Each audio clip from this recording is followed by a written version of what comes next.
Hey everybody, it's Lon.TV taking a look today at the mobile wireless controller from SteelSeries. Now the packaging, when you get it, says free, but it's anything but. It's actually a very high-priced controller. It is a Bluetooth controller, and that's not really all that unique. But what is kind of neat is the build quality and the size. It's a tiny little thing, and this actually might be an issue for some people who have big hands. Let me just show you in my hands how it feels here. It's not the biggest thing in the world, but it's got a standard control pad. It feels really good, almost as good as some of those classic game controllers. It has two buttons on the top, a left and the right button there. It has a and B here, which could be attributable to the select and start button on the old Nintendo. You've got two analog sticks here, which are great for some classic arcade games and some new ones too. And of course, you have four buttons on here as well so that you can tie to different things. Now, what's funny is that they are asking PC and Mac users to install all this crazy software, and I found that the software actually makes things work really poorly, and so much so that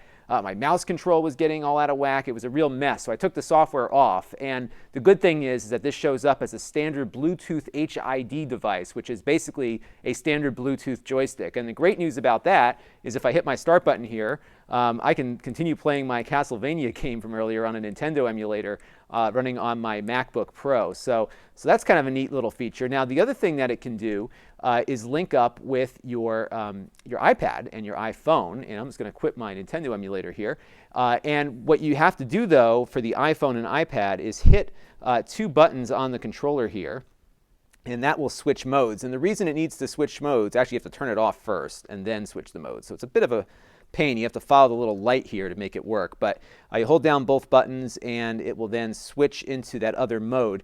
And the reason you have to switch modes is that it uses basically an iCade emulator, and you can check out my review of the iCade earlier. That is a joystick standard that is really developing quite nicely on the iOS platform, and it allows these really cool analog sticks to work with a lot of classic games that are on the iPad. And we're going to take a look right now at one of those, and this is the Midway Arcade. Let me just turn the volume down here a little bit.